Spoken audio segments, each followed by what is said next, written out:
കേരള രാഷ്ട്രീയത്തിൽ മൂന്നാം മുന്നണിക്ക് സാധ്യതയേറിയെന്നും SNDPയുടെ രാഷ്ട്രീയ പാർട്ടി രൂപീകരണം അനിവാര്യമെന്നും വെള്ളാപ്പള്ളി നടേശൻ. എന്നാൽ വെള്ളാപ്പള്ളിയുടെ BJP അനുകൂല നിലപാടിനെതിരെ SNDP യോഗത്തിൽ ഭിന്നത രൂക്ഷമാകുന്നു. മുൻ ഭാരവാഹികളടക്കമുള്ളവർ കൊച്ചിയിൽ യോഗം ചേർന്ന് വെള്ളാപ്പള്ളിക്കെതിരെ സംസ്ഥാന വ്യാപകമായി പ്രചരണം നടത്താൻ തീരുമാനിച്ചു. CPIM അടക്കമുള്ള ഇടതു പാർട്ടികളുടെ നിലപാടിനെ സാധൂകരിക്കും വിധമുള്ള നീക്കങ്ങളാണ് കൊച്ചിയിൽ ചേർന്ന യോഗം കൈക്കൊണ്ടത്. SNDPയെ സംഘപരിവാർ പാളയത്തിൽ കൊണ്ടുകെട്ടാനുള്ള വെള്ളാപ്പള്ളിയുടെ നിലപാടിനെതിരെ പ്രമുഖ CPIM കോൺഗ്രസ് നേതാക്കളും രംഗത്തെത്തി.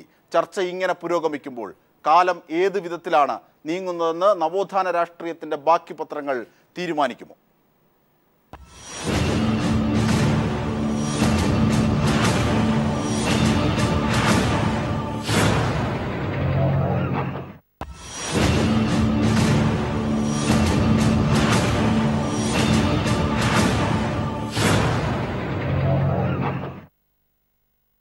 അതെ, ചർച്ചയിൽ പങ്കെടുക്കുന്നത് Shri Bhasurendra Babu, JR Padmakumar, advocate Rajan SNDP പ്രതിനിധി, ഒപ്പം PS സലീം കോൺഗ്രസ് പ്രതിനിധി, K വേണു, അഡ്വക്കേറ്റ് ജയശങ്കർ എന്നിവർ ടെലിഫോണിൽ, ഫക്രുദ്ദീൻ തിരുവനന്തപുരം സ്റ്റുഡിയോയിൽ എന്നിവരെയാണ് പ്രതീക്ഷിക്കുന്നത്. കേരള രാഷ്ട്രീയത്തിലെ ഏറ്റവും പുതിയ വിവരങ്ങളെ രണ്ട് ഘട്ടമായിട്ടാണ് നമ്മൾ ചർച്ചയ്ക്ക് വിധേയമാക്കുന്നത്.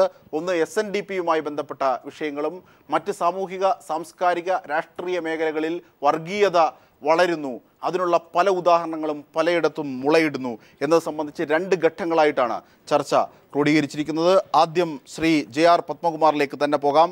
JR പത്മകുമാർ, വെള്ളാപ്പള്ളി നടേശൻ്റെ പ്രഖ്യാപനം എത്തിക്കഴിഞ്ഞു. മതേതര മുന്നണിയാണ്, നമ്പൂതിരി മുതൽ നായാടി വരെ എന്നുള്ളതൊക്കെ വിട്ടു, മതേതര മുന്നണിയാണ്, ഐക്യത്തെയാണ് പിന്തുണയ്ക്കാൻ പോകുന്നതെന്നാണ് ഏറ്റവും പുതിയ പ്രസ്താവന വെള്ളാപ്പള്ളിയുടെ. ലഡു പൊട്ടിയത് തിരിച്ചു വെക്കേണ്ട ഗതി ആണോ? നിങ്ങൾ ധാരാ പറഞ്ഞത് മതേതര മുന്നണി അല്ലെന്ന് അദ്ദേഹം. ഇപ്പോൾ നായാടി മുതൽ നമ്പൂതിരി വരെയുള്ളവർ സംഘടിക്കണം, അവരുടെ അവകാശങ്ങൾ ചോദിക്കണമെന്ന് പറയുമ്പോൾ അതിലെവിടെയാണ് മതേതരത്തിന് വിരുദ്ധമായ നിലപാട്? എല്ലാവർക്കും അവരുടേതായ അവകാശങ്ങൾ ചോദിക്കാനുള്ള ഭരണഘടനാപരമായ അവകാശമില്ലേ? അപ്പോൾ ആർക്കെങ്കിലും നിഷേധിക്കണം, അല്ലെങ്കിൽ മുസ്ലിം സമുദായത്തിന് കൊടുക്കാൻ പാടില്ല, അല്ലെങ്കിൽ ക്രിസ്ത്യൻ സമുദായത്തിന് കൊടുക്കാൻ പാടില്ല എന്നല്ലല്ലോ പറഞ്ഞത്.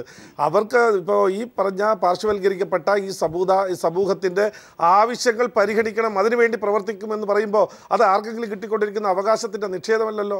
അപ്പോൾ അദ്ദേഹം പറഞ്ഞതിൽ നേരത്തെ പറഞ്ഞതും ഇപ്പോൾ പറയുന്നതും തമ്മിൽ യാതൊരു വ്യത്യാസവുമില്ല. അതിനെ നമ്മൾ വീക്ഷിക്കുന്നത് താങ്കളുടെ വീക്ഷണത്തിലുണ്ടായ പെശകാണെന്നാണ് എൻ്റെ അഭിപ്രായം. ആർ ശങ്കറിന്റെ അല്ലോ ശ്രീനാരായണ ദർശനങ്ങൾ ഉൾക്കൊള്ളുന്ന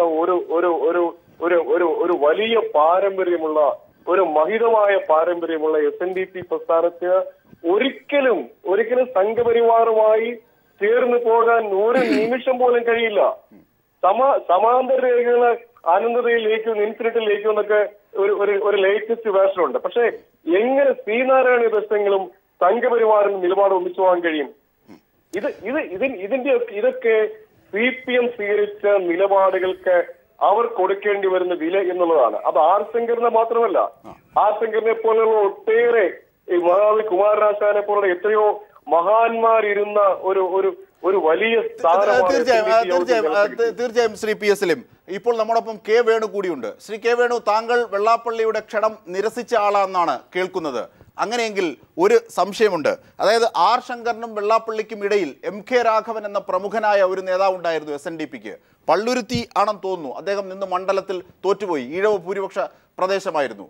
ഇത്തരത്തിൽ SNDP മുമ്പോട്ട് വെക്കുന്ന രാഷ്ട്രീയം ഇങ്ങനെ കാവ്യയുമായി ചേരുമ്പോൾ അതിന് എന്തൊക്കെ അനുരണനങ്ങളാണ് കേരള രാഷ്ട്രീയത്തിൽ ഉണ്ടാക്കാൻ കഴിയുന്നത് എന്ന് ചർച്ച ചെയ്യേണ്ട ഒരു സമയമല്ലേ ഇത്? തീർച്ചയായിട്ടും ചർച്ച ചെയ്യാൻ, കാരണം പ്രായോഗികമായ തലത്തിലേക്ക് അത് എത്തിക്കഴിഞ്ഞിരിക്കുകയല്ലേ. അതിന് പൊതുവിൽ നമ്മുടെ കേരളത്തിലെ രാഷ്ട്രീയം, പുരോഗമന പ്രസ്ഥാനങ്ങൾ ഉൾപ്പെടെയുള്ളവരൊക്കെ തന്നെ ഇങ്ങനൊരു അവസ്ഥ ഉണ്ടാകുന്നതിന് ഉത്തരവാദികളാണെന്നുള്ള അഭിപ്രായം കൂടി എനിക്കുണ്ട്. ഏതായാലും വെള്ളാപ്പള്ളി നടേശൻ ഈ പ്രസ്ഥാനത്തെ കൊണ്ട്, വെള്ളാപ്പള്ളി നടേശൻ ആദ്യ കാലഘട്ടങ്ങളിൽ ചില ചർച്ചകളിലും ഇതിലൊക്കെ പങ്കെടുക്കുമ്പോൾ ഞാൻ പങ്കെടുക്കാറുള്ളതാണ്. അതിലൊക്കെ ക്രീമി ലെയർ പ്രശ്നമൊക്കെ ഉണ്ടായി വന്ന കാലഘട്ടത്തില് മാർക്സിസ്റ്റ് പാർട്ടിയൊക്കെ തന്നെ സാമ്പത്തിക സംവരണത്തെ അനുകൂലിക്കുന്ന നിലപാടെടുത്ത കാലഘട്ടങ്ങളിൽ അതിനെതിരായി സാമൂഹ്യ സംവരണവും അതുമായി ബന്ധപ്പെട്ട സാമൂഹ്യ നീതിയുടെ രാഷ്ട്രീയം വിശദീകരിക്കാനായി ഞാൻ SNDP യോഗങ്ങളിലൊക്കെ ക്ലാസ് എടുക്കാൻ പോയിട്ടുള്ള ആളാണ്.